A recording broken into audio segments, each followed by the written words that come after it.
Avant de commencer l'histoire, dites-nous d'où vous regardez en laissant un commentaire ci-dessous. Si vous appréciez cette vidéo, n'oubliez pas de liker et de vous abonner. Passez une merveilleuse journée. Profitez de l'histoire, tout le monde. Ethan Wong était à son 20e rendez-vous arrangé et prêt à abandonner complètement l'idée de l'amour. Non pas qu'il manquait de charme. À 32 ans, il était en réalité considéré comme l'un des célibataires les plus convoités. Le problème était sa fortune, plus de 2,8 milliards de dollars. Et il semblait que cela n'attirait que des femmes plus intéressées par sa carte de crédit que par son cœur. Ça doit être la pire idée que j'ai jamais eue, marmonna-t-il en ajustant le t-shirt bon marché que son assistant Liam avait acheté en solde. Son idée brillante avait été de prétendre être pauvre pour trouver le véritable amour. Pendant 2 semaines, il s'était déguisé en Noah Cruz, un ouvrier du bâtiment sans emploi, et avait été rejeté de manière de plus en plus créative par 19 femmes différentes. Emily s'était enfuie dès qu'elle avait appris qu'il était sans emploi. Olivia avait simulé une crise d'asthme, et Lorraine, eh bien, Lorraine lui avait carrément donné 5 dollars par pitié. Maintenant, assis dans un café, Ethan était prêt à jeter l'éponge. Une dernière tentative, et ensuite il retournerait au monde des relations superficielles. Le 20e rendez-vous était avec une certaine Ava Torres. Elle avait 28 ans et travaillait comme prospectrice d'or. Sa photo de profil montrait une femme avec un sourire sincère, sans filtre, clairement prise en extérieur. À 16 et 15, personne ne s'était présenté. Ethan commença à se lever lorsque la porte du café s'ouvrit brusquement. Une femme entra en courant comme si elle fuyait un incendie. Ses cheveux bruns étaient en désordre. Ses mains étaient couvertes de terre. Une traînée de boue marquait sa joue droite, et ses vêtements semblaient avoir traversé une bataille. « Désolé » cria-t-elle à tout le café. « Y a-t-il un Noah ici ?» Ethan se leva, un peu abasourdi. « Je suis Noah. »« Ouf, Dieu merci » soupira-t-elle en posant un sac à dos usé sur une chaise. « Avatar. Enchanté de vous rencontrer. Désolé d'être en retard et pour mon apparence. On a eu un petit, effondrement à la mine. »« Un effondrement » demanda Ethan, inquiète. « Rien de grave, » répondit-elle en balayant l'air, en voyant voler un peu plus de terre. « Juste un mur de galerie qui a décidé de s'effondrer au moment où je partais. Heureusement que je suis petite. J'ai rampé en dessous. » Ethan la regarda de haut en bas. Elle semblait avoir perdu un combat de lutte contre le sol, mais elle souriait comme si c'était la chose la plus normale au monde. « Vous allez bien ?»« Bien sûr, » dit-elle en haussant les épaules. « Ça fait partie du métier. »« Wow. Cet endroit est chic. Vous êtes sûr de pouvoir vous le permettre ? » ?»« Je peux payer ma part, aucun problème. » Pour la première fois en 2 semaines, Ethan fut pris au dépourvu de manière positive. « Non, je peux gérer 2 cafés. » « Vous êtes sûr ? Je sais ce que c'est d'être fauché. J'ai vécu de nouilles instantanées pendant 2 mois d'affilée. » Ava s'approcha du comptoir, et Ethan la regarda saluer la barista par son prénom, demander des nouvelles de son fils et laisser un pourboire généreux, même si elle comptait visiblement chaque centime. « C'est bon, » dit-elle en revenant avec 2 cafés. « Alors, Noah, dites-moi, que faites-vous à part être entre 2 jobs en ce moment ?» La question était simple, mais la manière dont elle la posa, sans jugement, juste avec une curiosité sincère, désarma complètement Ethan. « Je travaille dans le bâtiment, en train de repenser ma vie en ce moment. »« Je comprends, » hocha Ava, grattant la terre sous ses ongles. « Mon père disait toujours que parfois, la vie vous force à vous arrêter pour trouver une nouvelle direction. Votre père était prospecteur aussi ? » Il l'était, dit-elle doucement. Il est mort il y a 5 ans. Un accident de travail. Mais il m'a appris quelque chose d'important. Ne jamais juger quelqu'un par son compte en banque. Jugez-les par leur caractère. Ethan sentit quelque chose se serrer dans sa poitrine. « Je suis désolé. » Massé. Elle sourit. « Mais vous savez ce qui est drôle ? Après sa mort, plein de gens sont venus proposer leur aide. Ils voulaient tous acheter notre terrain pour presque rien. Et vous avez vendu ?» Ava manqua de recracher son café en riant. « Pas question. J'ai décidé d'apprendre le métier moi-même. Ça a été dur de convaincre les autres prospecteurs qu'une fille de 23 ans savait ce qu'elle faisait. Comment avez-vous réussi ? J'ai prouvé que je pouvais le faire. Et aussi, elle fit une grimace amusante, je cuisine très bien. Je les ai conquis avec ma nourriture. Mes lasagnes sont légendaires par ici. » Ethan rit, vraiment, pour la première fois depuis des semaines. « Que savez-vous faire d'autre à part cuisiner et prospecter ? » « Oh, plein de trucs inutiles, » dit Ava, comptant sur ses doigts tachés de terre. « Je peux imiter les cris d'oiseaux, faire des origamis avec des serviettes, nommer toutes les capitales du monde, et j'ai une grand-mère de 78 ans qui est meilleure que le FBI pour enquêter sur les petits amis. Que voulez-vous dire ? La semaine dernière, elle a vu un homme à l'épicerie, a pensé qu'il pourrait être un bon parti pour moi, et s'est approchée de lui.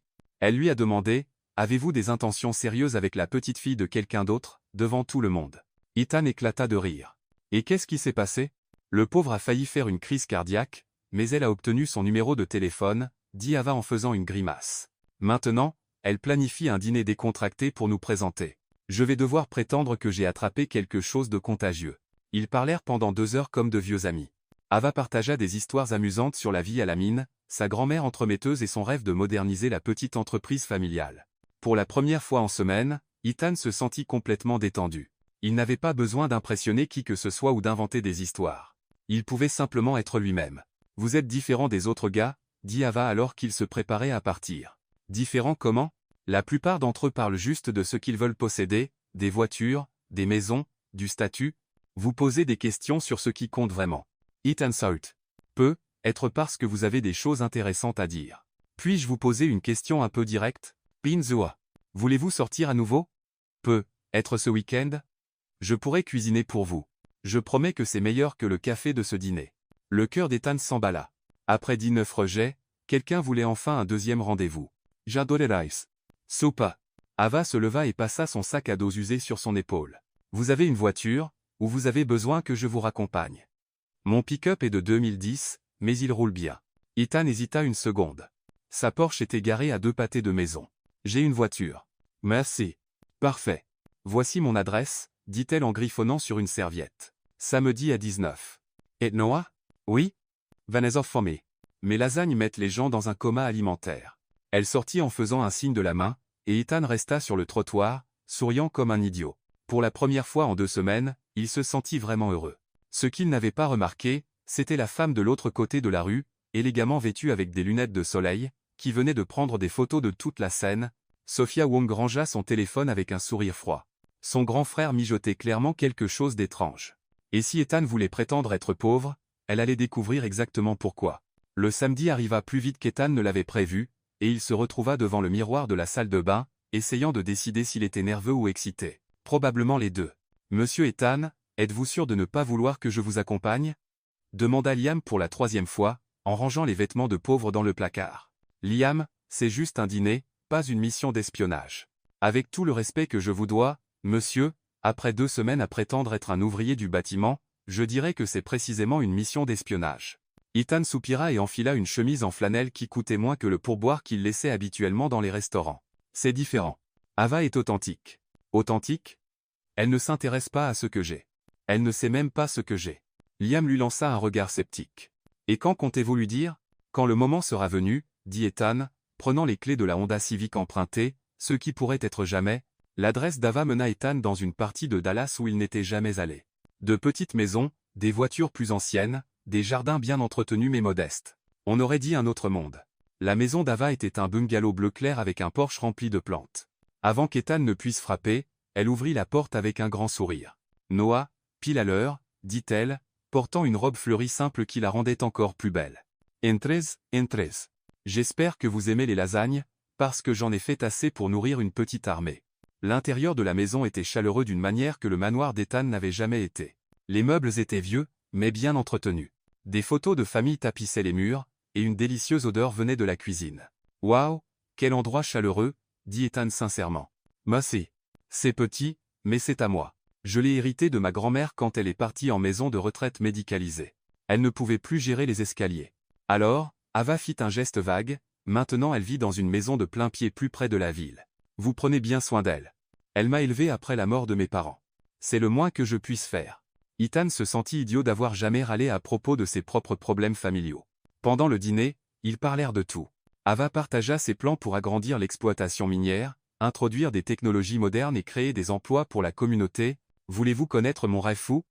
demanda-t-elle en lui servant une 2e portion de lasagne. « Je veux ouvrir une école technique ici, enseigner aux gens comment travailler avec des équipements modernes, se concentrer sur la sécurité, voire sur la gestion de base. » Ce n'est pas un rêve fou, dit Ethan.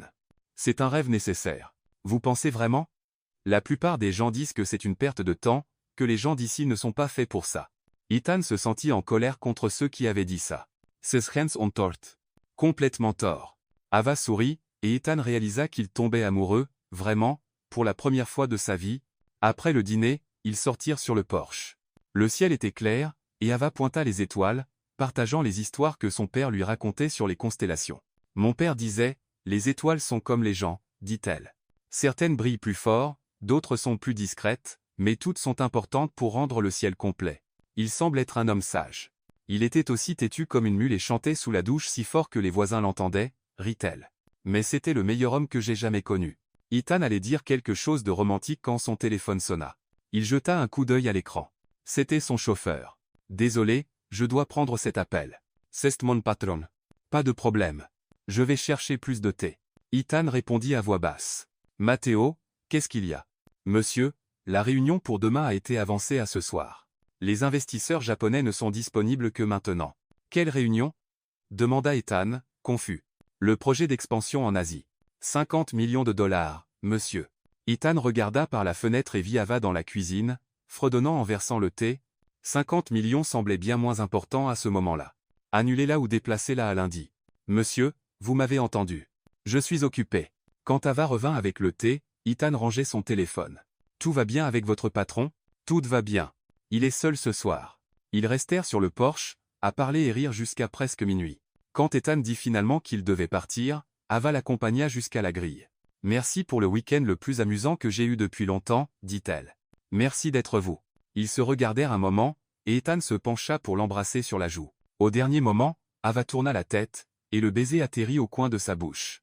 Oups, rit-elle, rougissant. Oups, répéta Ethan avec un sourire.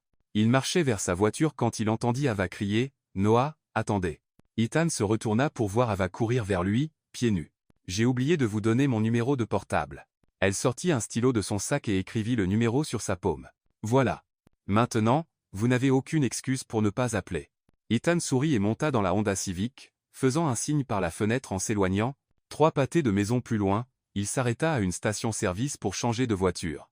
Matteo l'attendait avec la Porsche. Comment était le rendez-vous, monsieur? Parfait, dit Ethan en changeant rapidement de vêtements. Absolument parfait. Il rangeait la chemise en flanelle quand il vit un pick-up rouge passer. Ethan regarda à nouveau et reconnut Ava au volant. Panique. Ava s'était arrêtée au feu et le regardait droit dans les yeux, descendant d'une Porsche flambant neuve, portant un costume qui coûtait probablement plus que son salaire annuel. Ethan fit un signe maladroit. Ava les fixa quelques secondes. Puis le feu passa au vert, et elle s'éloigna.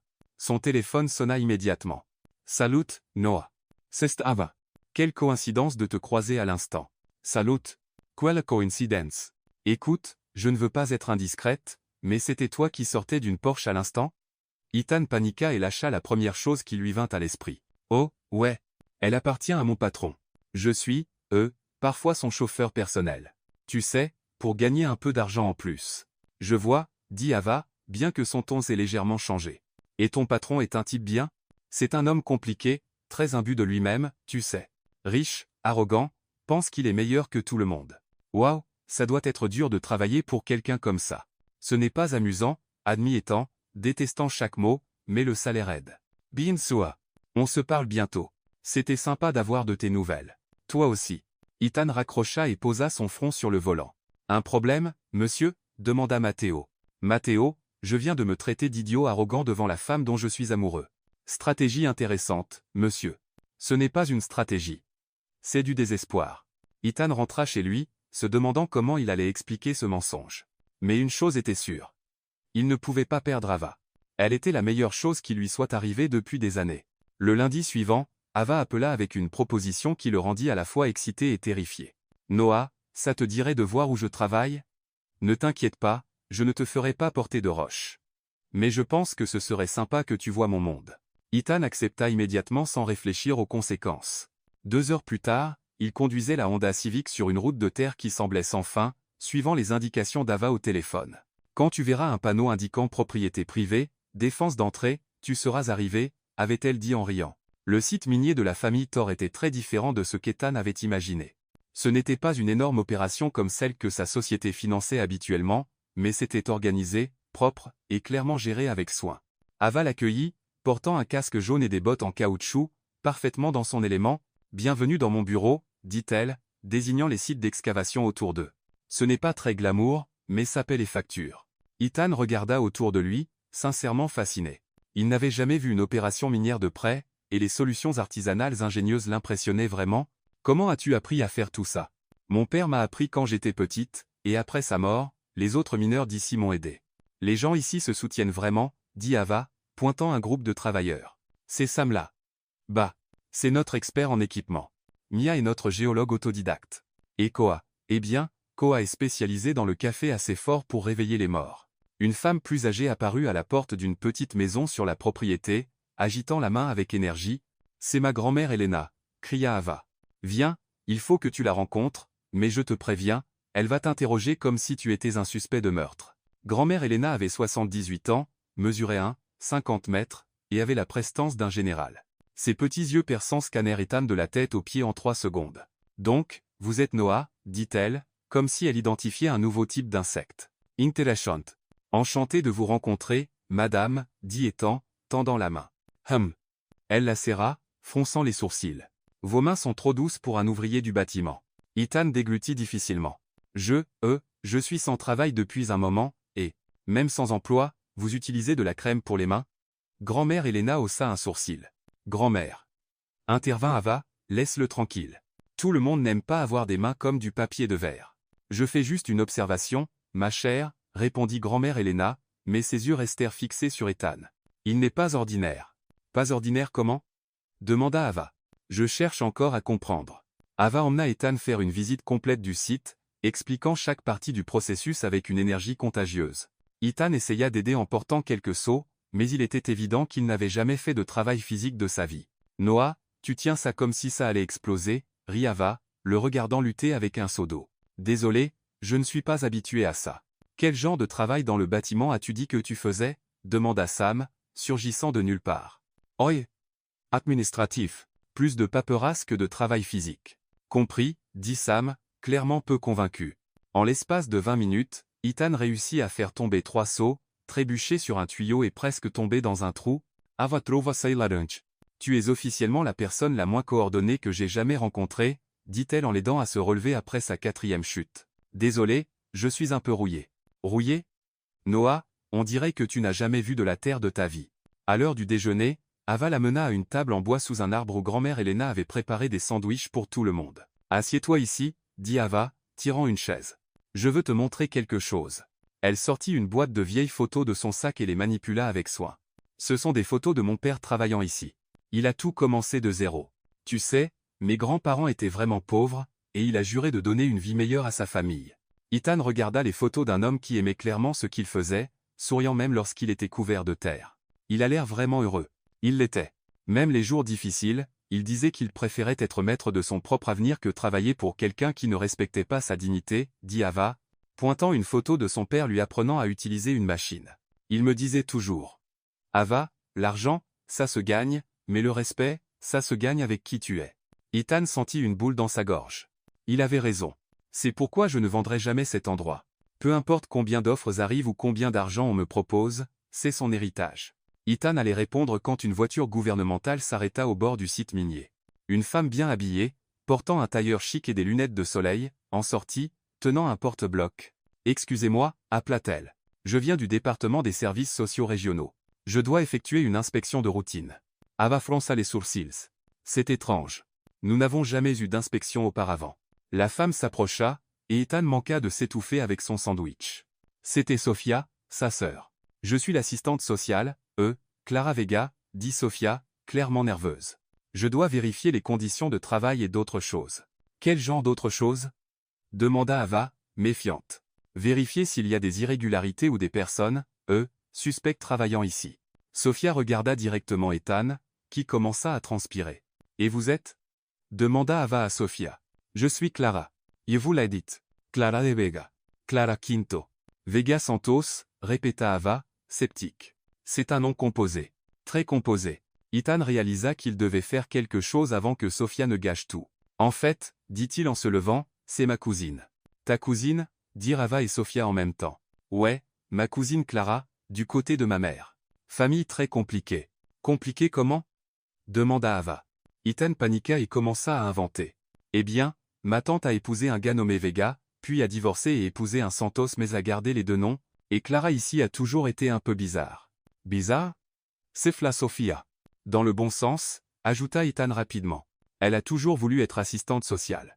Depuis qu'elle était petite, elle faisait semblant d'inspecter sa maison de poupée. » Ava regarda d'Ethan à Sofia, clairement confuse. Et pourquoi vous vous ressemblez? Génétique? Dirent Ethan et Sophia ensemble. Génétique forte, ajouta Ethan. Famille très similaire. Grand-mère Helena, qui avait observé toute la scène en silence, se leva et dit sèchement, famille étrange, celle-là. Sophia resta encore 10 minutes, essayant de maintenir le rôle, mais elle était clairement hors de son élément. Elle finit par inventer une excuse sur le besoin d'inspecter d'autres endroits et partit. Ta cousine est intéressante, dit Ava une fois Sophia partie. Ouais, elle a toujours été un peu différente. Et depuis quand les assistantes sociales font des inspections en talons hauts de créateurs? Ethan regarda Ava, qui souriait d'une manière qui montrait qu'elle savait que quelque chose n'allait pas. Ouais, elle a toujours été un peu trop portée sur les apparences. Noah, dit Ava, se rapprochant de lui, veux-tu me dire ce qui se passe vraiment? Ethan regarda dans ses yeux et faillit tout lui dire, il ne se passe rien. Juste une famille folle qui est. Ibn, folle. Ava l'étudia quelques secondes, puis hocha la tête. D'accord, mais sache que quand tu seras prêt à dire la vérité, je serai là. Ethan sourit, se sentant encore plus mal de lui mentir. Mais une chose était claire. Sophia avait découvert où il était, et cela ne pouvait signifier que des ennuis. Ava s'approcha et l'embrassa doucement, coupant court à sa confession. Noah, quoi que tu veuilles me dire. Ça peut attendre. Pour l'instant, je veux juste que tu saches que tu n'es pas seul, d'accord? Ethan regarda dans ses yeux et sentit quelque chose se briser dans sa poitrine. Pour la première fois de sa vie, quelqu'un l'aimait sans savoir qui il était vraiment. Ava, veux-tu être ma petite amie? Je pensais que tu ne le demanderais jamais, rit-elle, se blottissant contre son bras. Les jours suivants furent les plus heureux de la vie d'Ethan. Pour la première fois, il découvrit ce que c'était qu'une vraie relation, sans intérêt financier ou pression sociale. Ava l'emmena dans des endroits où il n'était jamais allé. Des marchés locaux, des dîners en bord de route, des festivals communautaires. Ethan découvrit la joie simple de tenir la main de quelqu'un qu'il aimait vraiment. Lors de leur premier week-end en tant que couple, Ava l'emmena pêcher dans un lac près du site minier. « As-tu déjà pêché » demanda-t-elle en préparant les cannes. « Pas vraiment » mentit Ethan. Il était allé pêcher quelques fois sur le yacht familial, mais ça ne comptait pas. « C'est relaxant. Mon père m'emmenait ici quand j'étais petite. » Ils passèrent tout l'après-midi sans attraper un seul poisson, mais Ethan s'en fichait. Il était trop occupé à regarder Ava raconter des histoires, rire de ses propres blagues et faire des remarques sarcastiques sur son manque total de compétences avec une canne à pêche. « Noah, tu tiens ça comme si c'était un serpent venimeux » rit-elle quand il faillit s'en mêler dans son propre hameçon. « Décholé. J'apprends encore. Ce n'est pas grave. C'est amusant de te regarder essayer. » Lors de leur deuxième semaine de relation, Ava lui apprit à faire des lasagnes de toutes pièces. Le secret, c'est de faire la pâte à la main, dit-elle, tous deux couverts de farine dans sa cuisine. Il faut sentir la texture. Ethan, qui avait mangé dans des restaurants 5 étoiles partout dans le monde, n'avait jamais autant aimé cuisiner, principalement parce qu'Ava trouvait hilarant de le voir lutter avec des ingrédients de base. « Tu n'as jamais cassé un œuf avant » demanda-t-elle, stupéfaite. « J'ai toujours mangé dehors ou commandé à emporter. »« Mon Dieu, Noah, tu es un peu inutile, hein » dit-elle, mais elle riait. « Je suis complètement inutile. Heureusement pour toi, j'aime les gars inutiles. » Lors de la 3e semaine, Ethan emmena Ava dîner dans un restaurant un peu plus cher. Pas trop chic, mais clairement au-dessus de son budget habituel. « Noah, es-tu sûr de pouvoir te le permettre » murmura-t-elle en regardant le menu. « J'ai un job temporaire, mentit-il. Installation de système de sécurité. Ça paie bien. C'est super, sourit Ava. Mais la prochaine fois, allons chez Lee. La nourriture est meilleure et coûte un tiers de ça. » Pendant le dîner, elle parla de ses plans pour agrandir le site minier, de l'école technique qu'elle voulait construire, et de comment elle voulait améliorer la vie de toute la communauté. « Tu sais ce qui m'impressionne le plus chez toi » demanda Ethan. « Quoi? Tu ne rêves pas petit. La plupart des gens veulent plus d'argent pour eux-mêmes. Toi, tu veux plus d'argent pour aider tout le monde. C'est parce que je sais ce que c'est de needing de l'aide et de ne pas en avoir, dit Ava simplement. Quand mon père est mort, sans la communauté, je n'y serais pas arrivé. Maintenant, c'est à mon tour de rendre l'appareil. » Ethan tomba encore plus amoureux d'elle. Lors de la 4e semaine, ils allèrent à un festival de musique country dans la ville voisine.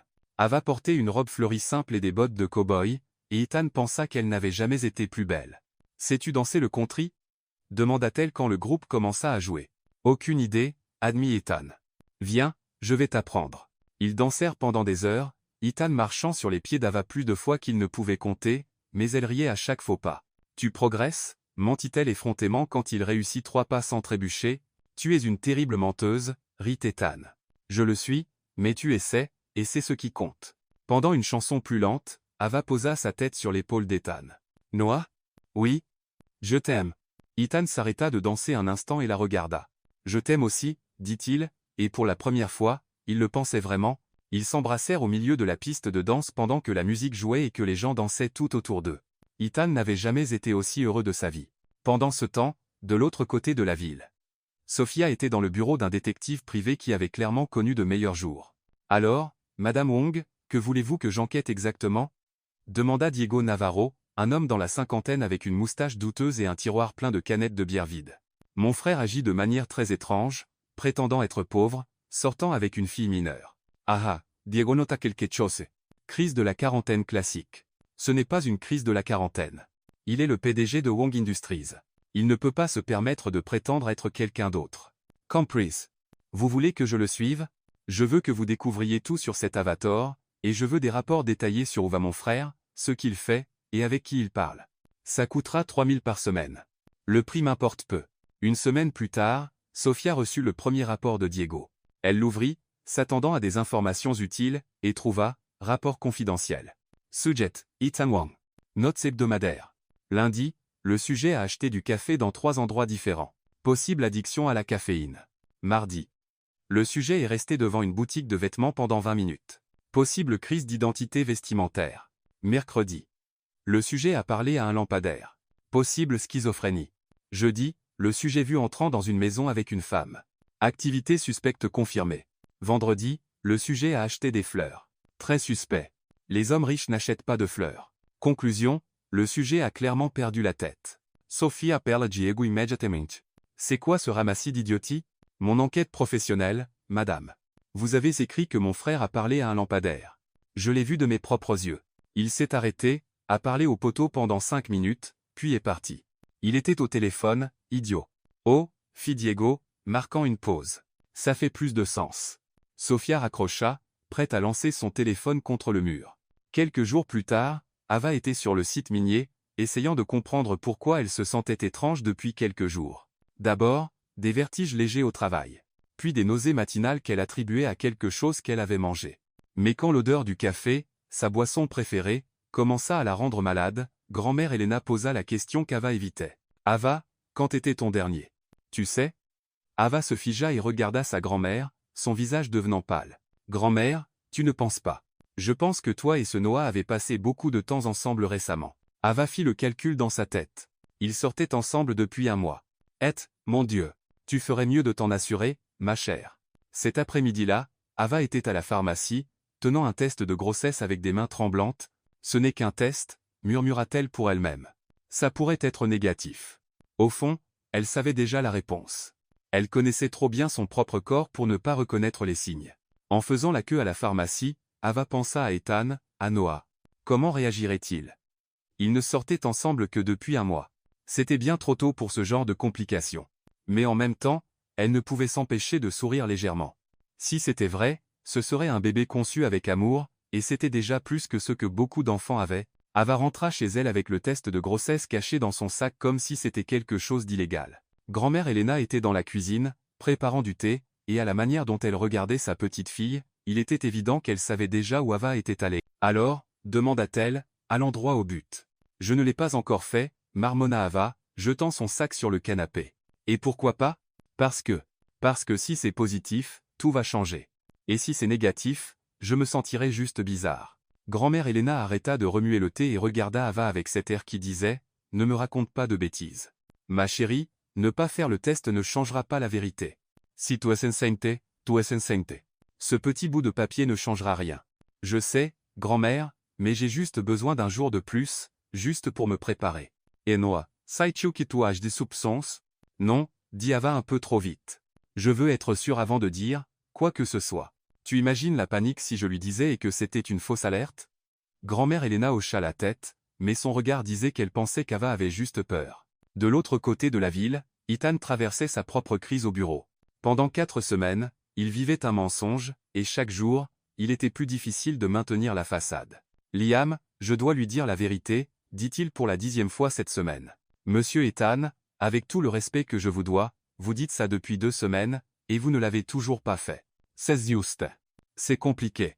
Plus j'attends, pire c'est. Comment suis-je censé expliquer que j'ai menti sur qui je suis pendant 2 mois? Être en commençant par. Ava, il y a quelque chose d'important que je dois te dire, Ethan grimaça. Ce n'est pas si simple. Puis-je vous poser une question, monsieur? Êtes-vous afraid de la perdre?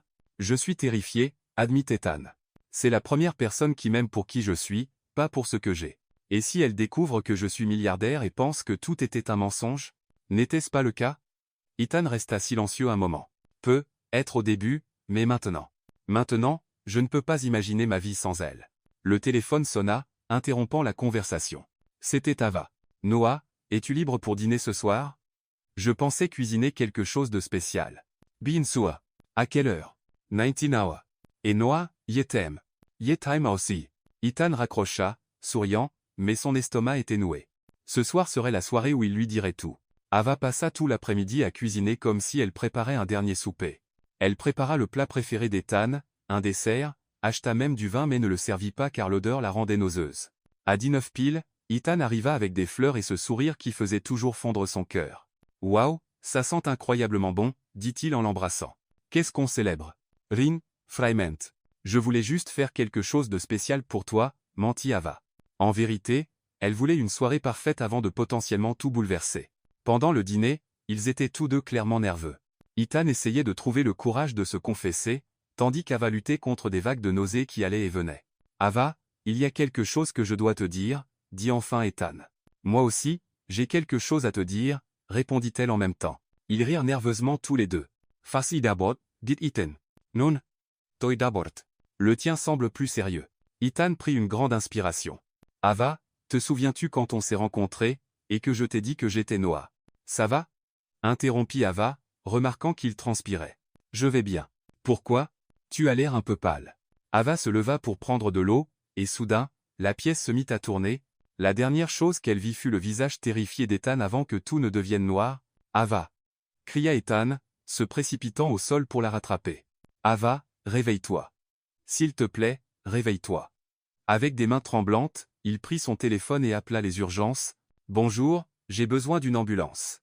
Ma petite amie s'est évanouie, et elle ne se réveille pas. » 10 minutes qui semblèrent 10 heures plus tard. L'ambulance arriva. Ethan monta avec elle, tenant sa main tout le trajet. « Est-ce qu'elle va aller bien ?» demanda-t-il aux ambulanciers toutes les 30 secondes. « Monsieur, vous devez rester calme. Nous arriverons à l'hôpital et nous découvrirons ce qui se passe. » À l'hôpital, Ethan faisait les 100 pas dans la salle d'attente comme un lion en cage. Quand le médecin sortit enfin, il lui sauta presque dessus. « Comment va-t-elle? Que s'est-il passé? Est-ce qu'elle va bien? Calmez-vous, monsieur, » dit le médecin en regardant son dossier. « Monsieur Cruz? Oui, oui. Comment va Ava? Elle va bien. Ce n'était qu'un évanouissement causé par. Eh bien, félicitations. Vous allez être parent. » Ethan resta silencieux pendant 10 secondes entières. « Que voulez-vous dire, parent? Votre petite amie est enceinte, environ 6 semaines. Les évanouissements sont fréquents, surtout si elle ne mange pas correctement ou est sous stress. »« Enceinte ?» répéta Ethan, comme s'il entendait un mot nouveau pour la première fois. « Puis-je la voir? »« Pinzua. Chambre 304. Elle est réveillée et vous attend. » Ethan monta les escaliers en courant, son cœur battant si fort qu'il pensait qu'il pourrait s'évanouir lui-même. Quand il entra dans la chambre, Ava était assise sur le lit, pâle mais souriant nerveusement. « Salut, » dit-elle doucement. « Salut, » répondit-il, s'approchant lentement d'elle. « Comment te sens-tu? Enceinte, apparemment, » dit-elle avec un rire tremblant. « Surprise. » Ethan s'assit au bord du lit et prit sa main. « Ava, yeah. Es-tu contrarié? » demanda-t-elle rapidement. « Parce que je comprendrais si tu l'étais. Nous ne sommes ensemble que depuis un mois, et, contrarié? » coupa Ethan. « Ava, je suis heureux. Terrifié, mais heureux. Vraiment? Vraiment. Je t'aime, et maintenant je vais aimer notre bébé aussi. » Ava commença à pleurer, et Ethan la prit dans ses bras, son cœur battant d'un mélange d'amour et de peur. « Noah, j'avais tellement peur de te le dire. »« Tu n'as jamais à avoir peur de me dire quoi que ce soit, » dit Ethan, caressant doucement ses cheveux. « Jamais. » Cela aurait dû être le moment où il lui disait la vérité. Mais en regardant Ava, enceinte et vulnérable dans ses bras, Ethan ne put simplement pas. Pass maintenant. De l'autre côté de la ville, Sofia était dans le bureau de Diego, obtenant enfin des informations utiles. « J'ai trouvé quelque chose d'intéressant sur votre frère, » dit Diego, posant des photos. « Il sort définitivement avec la chercheuse d'or, et plus encore, j'ai découvert qu'il utilise de faux documents. Que voulez-vous dire? Le nom Noah Cruz n'existe pas. C'est une identité totalement inventée. » Sofia ficha un sourire Freud. « Continuez, Il y a plus. J'ai eu accès à ses relevés bancaires. Au cours des 2 derniers mois, il a dépensé moins de 2 $. Pour quelqu'un qui dépense habituellement ça en une soirée, c'est très suspect. Donc, il prétend vraiment être pauvre. Exactement. Et à la manière dont elle le regarde sur ses photos, la chercheuse d'or n'a aucune idée de qui il est vraiment. Sofia se leva, satisfaite. Merci, Diego. Vous avez fait votre part.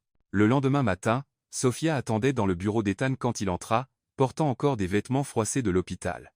Sofia, que fais-tu ici? J'attends que mon grand frère explique pourquoi il prétend être quelqu'un d'autre. Ethan Sefihea. Je ne sais pas de quoi tu parles. Noah Cruz? Sérieusement, Ethan, c'est le meilleur faux nom que tu pouvais trouver? Sofia. Ne me mens pas. Je sais tout. Le déguisement, la chercheuse d'or, toute la comédie. Ethan s'effondra dans un fauteuil. Comment l'as-tu découvert? Ça n'a pas d'importance. Ce qui compte, c'est que tu arrêtes cette absurdité tout de suite. Je ne vais pas le faire. Si, tu vas le faire. Parce que si tu ne le fais pas, je lui dirai qui tu es vraiment. Tu ne ferais pas ça. Sofia afficha un sourire Freud. Et c'est moi. Tu as 48 heures pour rompre avec elle et revenir à la réalité, sinon je lui dirai tout. Sofia, tu ne comprends pas. Je l'aime. Tu aimes l'idée d'elle. Mais elle est amoureuse d'un homme qui n'existe pas. Ce n'est pas vrai, n'est-ce pas? Alors dis-lui qui tu es vraiment. Appelle-la maintenant et dis-lui que tu es milliardaire. Voyons combien de temps cet amour véritable dure. Ethan resta silencieux car, au fond, il savait que Sofia avait un point. Ava était tombée amoureuse de Noah Cruz, pas d'Ethan Wong. Tuesday has 48 years, Ethan. Choisis l'entreprise familiale ou une fantaisie qui finira tôt ou tard. Sofia sortit, laissant Ethan seul avec la décision la plus difficile de sa vie. Et maintenant, il y avait un bébé en jeu. Sofia ne perdit pas de temps. En 24 heures, elle mit en œuvre le plan le plus cruel qu'elle ait jamais conçu. Utilisant des contacts dans les médias et des experts en montage numérique, elle créa de fausses preuves qui semblaient totalement réelles. Des photos d'Ethan à des événements sociaux furent modifiées pour montrer une femme blonde élégante à ses côtés, de faux documents légaux montrant des fiançailles officielles entre Ethan Wong et Charlotte Bennett, la fille d'un magnat du pétrole, même des articles de potins inventés sur le mariage de l'année prévu dans 6 mois. Tout était parfaitement monté, totalement crédible, complètement faux. Le mercredi matin, Emma, l'assistante de Sofia, se présenta sur le site minier, déguisée en journaliste, portant un appareil photo et un dossier plein de preuves. « Avators », dit-elle en s'approchant, « je suis Rachel Morales du magazine Social Dallas. J'ai besoin de vous parler d'Ethan Wong. » Ava, qui organisait du matériel, sembla confuse. « Je ne connais aucun Ethan Wong. »« Bien sûr que si, » dit Emma avec un sourire froid. « Vous le connaissez sous le nom de Noah Cruz. » Le sang d'Ava se glaça. « J'ai des informations que vous pourriez vouloir savoir sur l'homme avec qui vous sortez. » Sofia ouvrit le dossier et lui montra les photos modifiées. Ethan en smoking coûteux, serrant une femme magnifique dans ses bras, clairement à des événements mondains. « Voici votre petit ami, Ethan Wong, PDG de Wong Industries. Fortune estimée à 8 milliards de dollars. » Ava prit les photos avec des mains tremblantes. « Si. Ce n'est pas possible. Et il y a plus, » dit Emma, lui montrant les faux documents. « Il est fiancé depuis 2 ans. Le mariage est prévu pour décembre. »« Vous mentez, » dit Ava, bien que sa voix manquait de conviction. « Pourquoi mentirais-je? Regardez les photos. C'est lui, n'est-ce pas? » Ava regarda à nouveau. C'était Ethan. Aucun doute là, dessus. Mais pas les temps qu'elle connaissait. C'était un homme d'un monde complètement différent, vivant une vie complètement différente. Il m'a dit qu'il était un ouvrier du bâtiment sans emploi. On dirait qu'il a menti. La question est, sur quoi d'autre a-t-il menti? 2 heures plus tard, Ava se tenait devant la porte d'Ethan, tenant les photos, la poitrine serrée d'un mélange de colère et de chagrin. Quand il ouvrit la porte, souriant comme il le faisait toujours en la voyant, elle explosa. « Qui est Charlotte Bennett ?» Le sourire d'Ethan disparut instantanément. « Ava, je peux expliquer. »« Expliquer » cria-t-elle, lui jetant les photos au visage. « Tu veux expliquer pourquoi tu es fiancé à une autre femme depuis 2 ans ?» Ethan regarda les photos, confus. « Ava, ce n'est pas. »« Ce n'est pas quoi? Ce n'est pas toi? Parce que c'est clairement toi sur ces photos. C'est moi. Mais, tu m'as menti. » Ava pleurait maintenant, la douleur et la colère se déversant. « Tu as inventé toute ta vie. Un ouvrier du bâtiment sans emploi, Noah Cruz? Tout n'était que mensonge. Ava, s'il te plaît, laisse-moi expliquer. Ces photos ne sont pas. Et je suis enceinte. » cria-t-elle. « Je suis enceinte d'un homme qui n'existe même pas. » Ethan tenta de s'approcher. « Ava, s'il te plaît, écoute. »« Non. Ella recula. Ne me touche pas. Tu es fiancé à quelqu'un d'autre. Tu m'as caché toute une vie. Je ne suis pas fiancé. Ces photos sont fausses. Fausses? Ava rit amèrement. Bien sûr, tu dirais ça. Quoi d'autre est faux? Tes sentiments pour moi aussi? Jamais, cria Ethan en retour. Mes sentiments sont la seule chose réelle dans tout ce désastre. Comment suis-je censé croire quoi que ce soit que tu dis? Tu as menti sur tout. Ava commença à marcher vers son pick-up, Ethan la suivant. Ava, s'il te plaît, laisse-moi expliquer. Ces photos ont été modifiées. Yana Yamais. Assez, Ethan. Elle s'arrêta et le regarda, les larmes aux yeux. Ou Noah, ou quel que soit ton vrai nom. Je ne peux plus supporter les mensonges. Je m'appelle Ethan, et je suis le même homme que tu aimes. Tu pensescha. Avarit tristement. Parce que l'homme que j'aime n'a jamais existé. Tout était une invention de ta part. Elle monta dans le pick-up, et Ethan tapa à la fenêtre. Ava, s'il te plaît, pense à notre bébé. Ava baissa la fenêtre juste un peu. Notre bébé grandira en connaissant la vérité, contrairement à sa mère, qui a été assez folle pour croire aux contes de fées. Elle s'éloigna, laissant Ethan seul dans la rue, le cœur brisé. Sophia avait tout observé de loin, souriant avec satisfaction. Quand Ethan rentra chez lui, elle l'attendait dans le salon. On dirait que tu n'auras pas besoin des 48 heures complètes, dit-elle calmement. C'est toi qui as fait ça. Cria Ethan. Tu es placé ces fausses photos. J'ai juste accéléré l'inévitable. Elle aurait fini par le découvrir. Sophia, tu as détruit la seule bonne chose que j'avais dans ma vie. J'ai sauvé notre entreprise de la honte d'avoir un PDG marié à une chercheuse d'or sans éducation. Ethan regarda sa sœur avec tant de haine qu'elle recula. Sais-tu ce que tu viens de faire, dit-il, sa voix dangereusement calme. Tu viens de perdre ton frère. Ethan, ne sois pas dramatique. Je démissionne de l'entreprise, de l'héritage, de tout, et je passerai le reste de ma vie à essayer de reconquérir la femme que j'aime. Tu ne peux pas faire ça. Si, je peux, et je le ferai. Ethan monta à l'étage, laissant Sophia seule, réalisant lentement que sa soi-disant victoire pourrait avoir coûté bien plus qu'elle ne l'avait jamais imaginé. Ethan ne dormit pas pendant 3 jours. Après avoir officiellement démissionné de Wong Industries, plongeant Sophia dans une panique totale, il fit ses valises et se rendit directement dans la communauté minière où vivait Ava. Mais lorsqu'il arriva, il était clair qu'il n'était pas le bienvenu. « Tu es l'idiot qui a menti à notre Ava », dit Sam, se tenant devant l'entrée, les bras croisés. « Sam, j'ai besoin de lui parler. J'ai besoin d'expliquer. » « Expliquer quoi? Que tu es un riche menteur qui a joué avec son cœur ?» Ethan regarda autour de lui et vit que d'autres travailleurs avaient rejoint Sam. Ils le regardaient tous avec hostilité. « S'il vous plaît, juste 5 minutes. Tu n'es pas le bienvenu ici, dit Mia, la géologue. Ava a pleuré pendant 2 jours à cause de toi. Elle nous a tout raconté.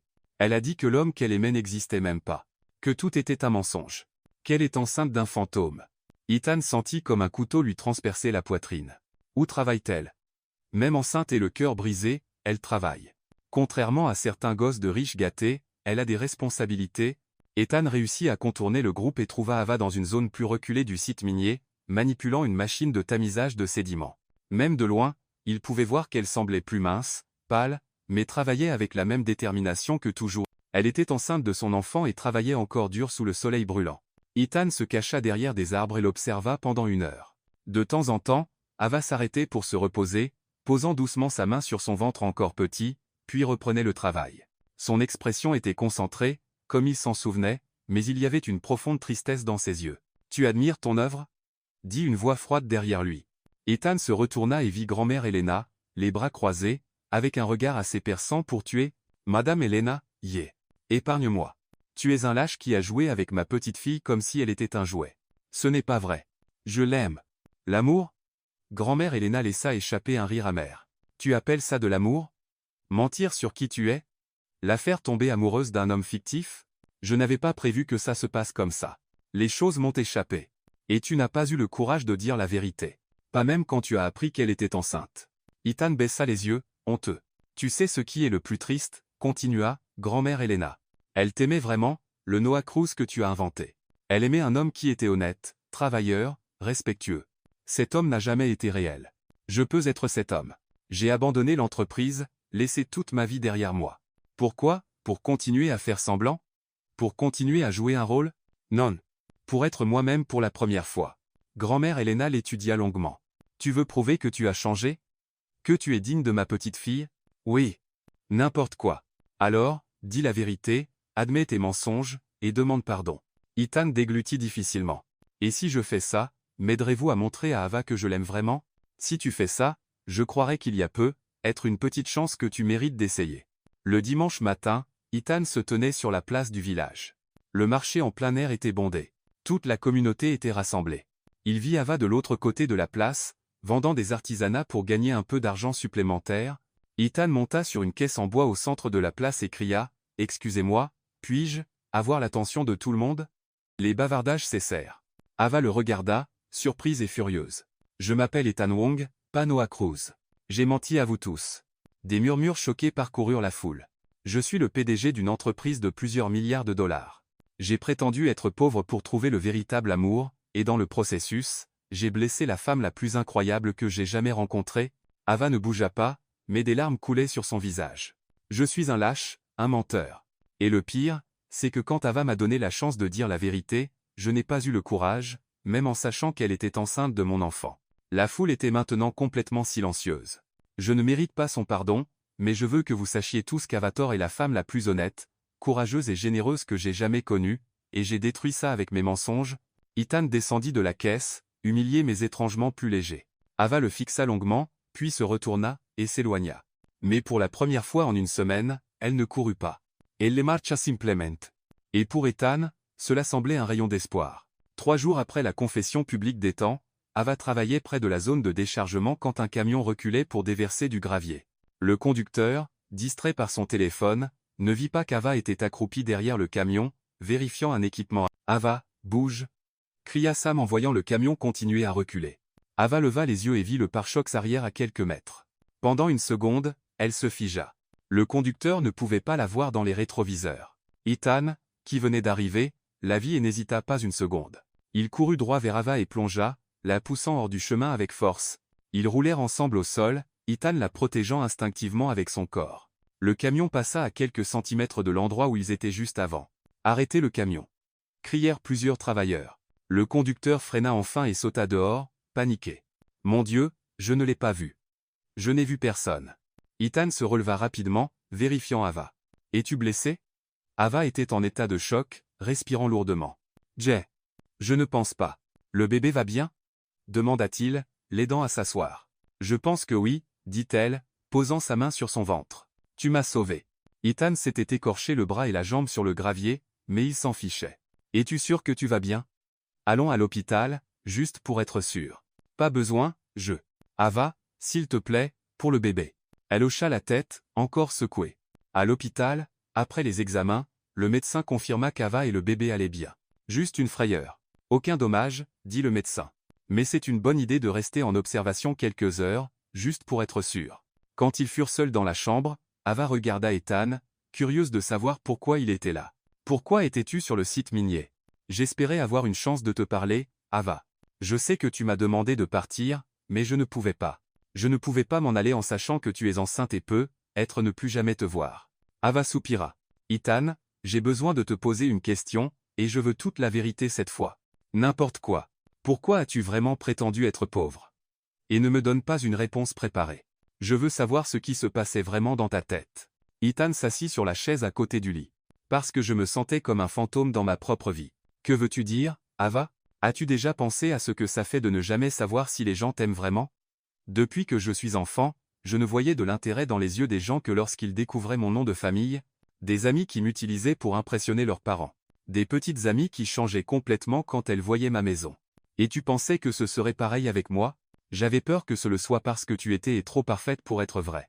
Une femme belle, intelligente, avec du caractère, qui se soucie des gens, je pensais, si elle découvre que je suis milliardaire, elle commencera à agir différemment, comme toutes les autres. Et quand as-tu réalisé que tu avais tort ? Au moment où tu as proposé tes économies quand tu pensais que j'avais des ennuis. Aucune femme dans ma vie ne s'est jamais inquiétée de savoir si j'avais assez d'argent pour quoi que ce soit. Tu t'es inquiété de savoir si je pouvais payer un café, et pourtant tu as continué à mentir. Parce que j'ai paniqué. Comment allais-je expliquer 2 mois de mensonges ? Comment allais-je dire, « Salut, Ava, en fait, je suis milliardaire et j'ai prétendu être pauvre pour te tester ?» Ça semblait horrible même dans ma tête. Ava resta silencieuse quelques minutes. Ethan, tu m'as fait tomber amoureuse de quelqu'un qui n'existe pas. Ce n'est pas vrai, dit-il fermement.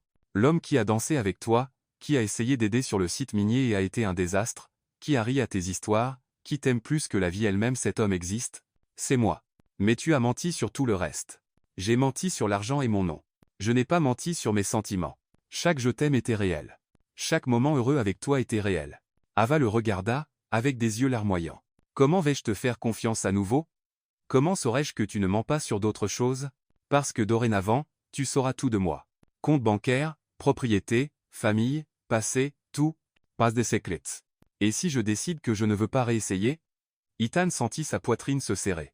Alors je respecterai ça. Mais, Ava, notre enfant mérite un père présent.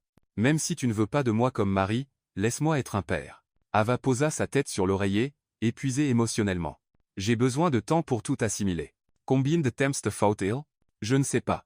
Ça pourrait être des semaines. Ça pourrait être des mois. Être que je ne pardonnerai jamais complètement. Ethan hocha la tête, essayant de cacher sa douleur. J'attendrai aussi longtemps qu'il faudra. Et si je décide que je veux que tu restes à l'écart? Alors je respecterai ton choix. Mais je serai toujours là pour toi et notre enfant si tu changes d'avis. Ava le regarda longuement. Pourquoi as-tu risqué de te blesser pour me sauver aujourd'hui, après tout ce qui s'est passé? Parce que je t'aime, dit Ethan simplement. Et parce que je préférais mourir plutôt que de voir quoi que ce soit arriver, à toi ou à notre bébé, même en sachant que tu pourrais ne jamais me pardonner. Mon amour pour toi ne dépend pas de ton amour pour moi. Ava ferma les yeux, des larmes coulant silencieusement. Ethan. J'ai besoin que tu partes maintenant. J'ai besoin d'être seul pour réfléchir. Ava? Oui? Merci de m'avoir donné la chance de dire la vérité. Et je suis désolé pour tout. Je sais, murmura-t-elle. Je suis désolé aussi, pour nous deux. Ethan quitta la chambre avec le cœur brisé mais sachant qu'il avait enfin été complètement honnête avec la femme qu'il aimait. 2 semaines après l'accident, Ethan prit la décision la plus radicale de sa vie. Il rencontra ses avocats et, contre tous les conseils, signa des documents qui changeaient tout. Monsieur Wong. Êtes-vous sûr de ça? Demanda Dr. Carter, son avocat depuis 15 ans. Une fois que vous aurez signé, il n'y aura pas de retour en arrière. Je suis absolument sûr, dit Ethan, paraphant la dernière page. Je veux que 80% de ma fortune aille à un fonds pour les communautés défavorisées, en mettant particulièrement l'accent sur l'éducation technique et le développement rural. Et les 20% restants restent dans un compte séparé pour l'éducation de mon fils. Ava le gérera jusqu'à ce qu'il ait 18 ans. Et votre sœur? Elle n'acceptera pas ça sans rien dire. Sophia a déjà montré de quoi elle est capable. Je suis prêt à affronter les conséquences. La nouvelle fit l'effet d'une bombe dans les médias d'affaires de Dallas. L'héritier milliardaire abandonne sa fortune, Ethan Wong donne des milliards à des œuvres caritatives. Le PDG abandonne l'empire familial. Sophia vit la nouvelle dans le bureau de Wong Industries et explosa de colère. Il a complètement perdu la tête. Cria-t-elle aux avocats de l'entreprise. Je dois l'arrêter avant qu'il ne détruise tout ce que notre famille a construit. Madame Wong, techniquement, il a le droit légal de faire cela.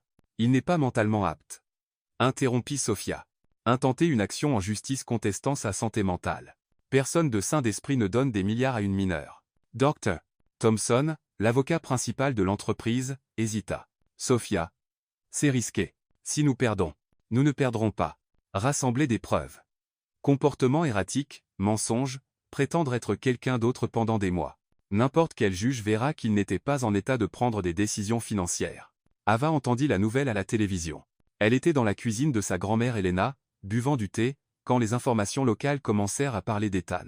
Dans une décision surprenante, l'homme d'affaires Ethan Wong a annoncé aujourd'hui qu'il donne la majeure partie de sa fortune à des projets sociaux axés sur l'éducation et le développement rural, dit le reporter en montrant des images. D'Ethan quittant le cabinet d'avocats. Ava faillit lâcher sa tasse. Grand-mère, tu vois ça? Grand-mère Elena s'approcha du téléviseur. Ce garçon est vraiment devenu fou d'amour pour toi.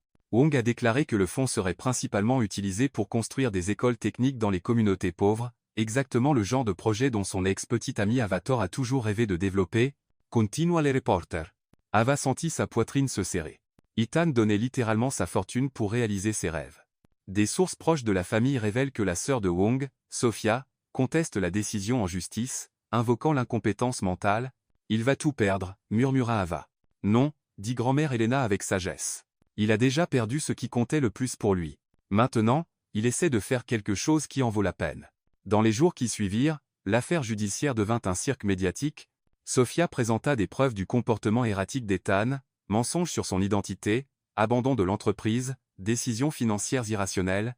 Ethan ne contesta rien. Il se présenta au tribunal, portant des vêtements simples, sans avocat coûteux, se défendant lui-même. Votre honneur, dit-il au juge, Je sais que mes actions peuvent sembler irrationnelles pour ceux qui valorisent l'argent au-dessus de tout, mais pour la première fois de ma vie, je prends des décisions basées sur ce qui est juste, pas sur ce qui est rentable.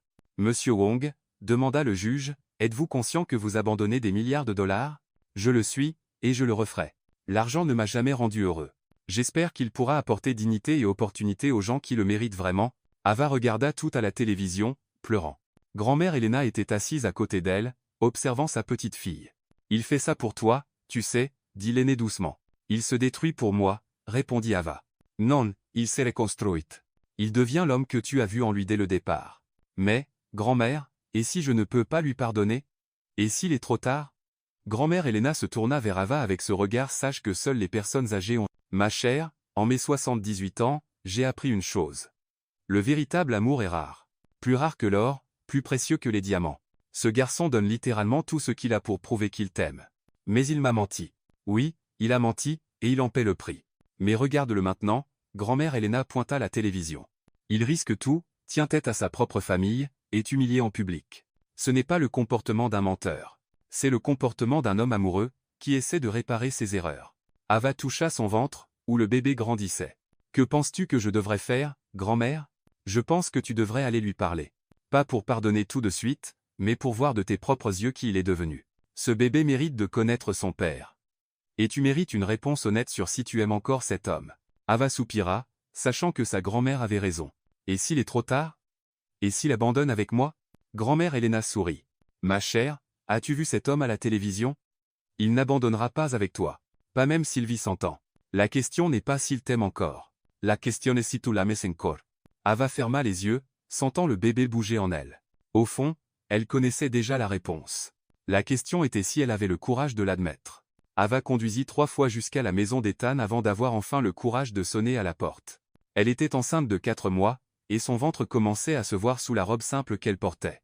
Ethan ouvrit la porte et, pendant un moment, resta silencieux, comme s'il ne pouvait pas croire qu'elle était là. Ava, dit-il doucement, comme s'il avait peur qu'elle disparaisse. Salut, Ethan. Puis-je entrer? Nous devons parler. Bien sûr, il recula rapidement, nerveux. Veux-tu de l'eau, du thé, quelque chose à manger? Je vais bien. Ava entra et regarda autour d'elle.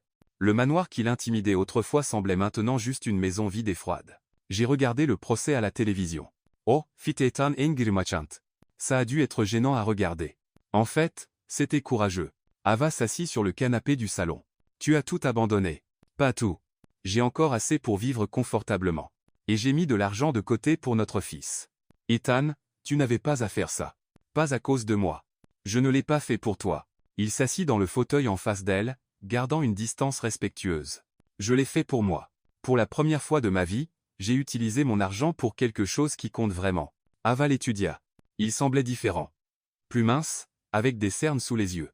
Mais il y avait quelque chose dans ses yeux qu'elle n'avait jamais vu auparavant. Être de la paix. Comment fais-tu? Demanda-t-elle. Mieux que je ne le pensais. C'est étrange, mais je me sens libre sans le poids de l'entreprise, des attentes, de l'argent. Pour la première fois, je peux juste être moi. Et qui es-tu sans tout ça? Ethan sourit tristement.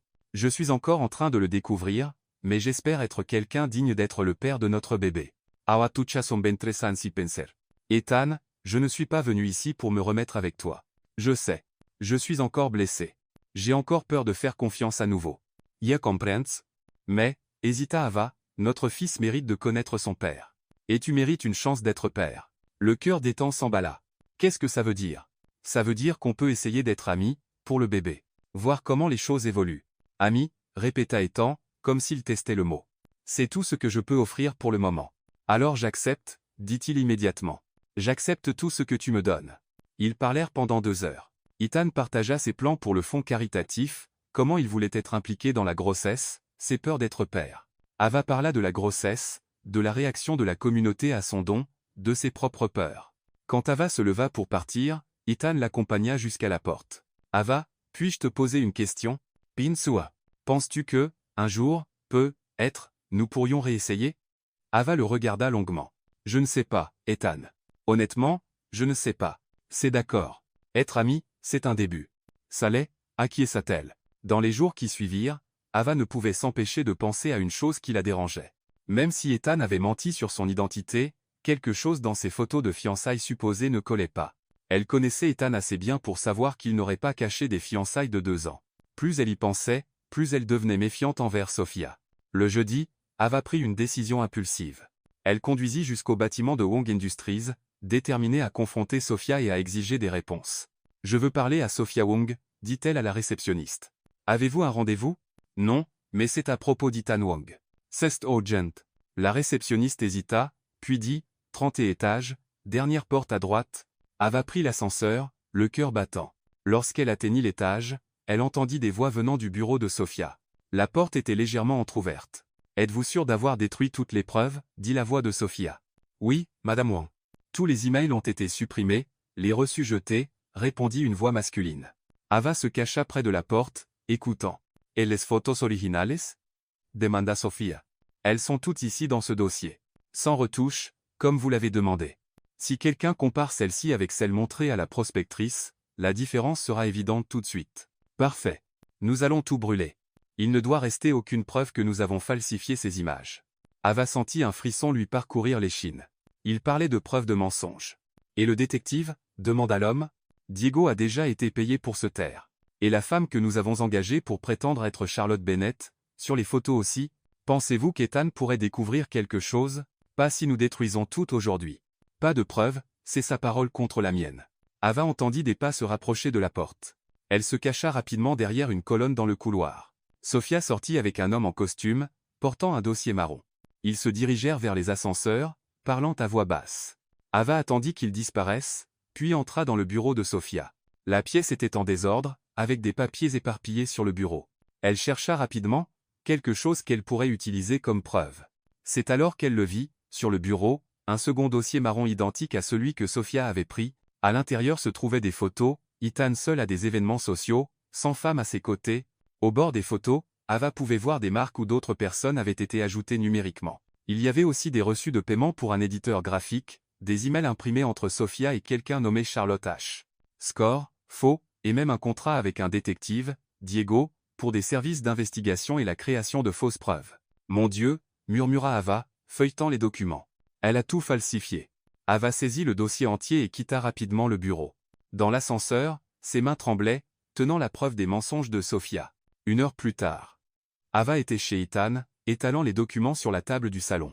Elle a tout falsifié, dit Ava, montrant les photos originales. Les fiançailles, Charlotte Bennett, tout était inventé pour nous séparer. Ethan regarda les preuves, un mélange de colère et de soulagement sur le visage. Ethan, ça change tout. Sophia a menti exprès pour me manipuler. Ava, comprends-tu ce que cela signifie ? Ça signifie que j'ai été une idiote, dit Ava, les larmes commençant à couler. Ça signifie que j'ai cru un mensonge et que j'ai presque détruit notre chance de bonheur. Non, Ethan Princess Mains. Ça signifie que tu as été victime d'une manipulation cruelle, tout comme moi. Que faisons-nous maintenant ? Nous allons en justice. Sophia ne peut pas s'en tirer après ce qu'elle a fait. 2 jours plus tard, Ava et Ethan étaient au tribunal, présentant les preuves au juge. Sophia semblait pâle, clairement pas préparée à ce que ses mensonges soient exposés. Madame Wong, s'adressa le juge à Sophia, comment expliquez-vous ces preuves de falsification et de manipulation délibérée ? Je peux expliquer, bégaya Sophia. Nous avons des reçus à votre nom payant pour des retouches de photos numériques, des emails concernant la création de faux profils, et un contrat pour créer de fausses preuves, tous avec votre signature. Ava se leva. Votre honneur, puis-je parler ? Vous pouvez, Madame Thor. Sophia Wong a envoyé sa secrétaire me contacter, se faisant passer pour une journaliste. Elle m'a montré des photos falsifiées et de faux documents concernant des fiançailles qui n'ont jamais existé. Elle a détruit ma relation sur la base de mensonges calculés.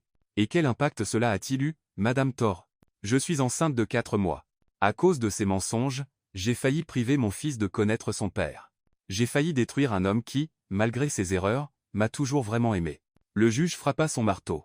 Je rejette l'affaire d'incompétence mentale contre Ethan Wong. Sophia Wong répondra pour falsification, diffamation et fraude.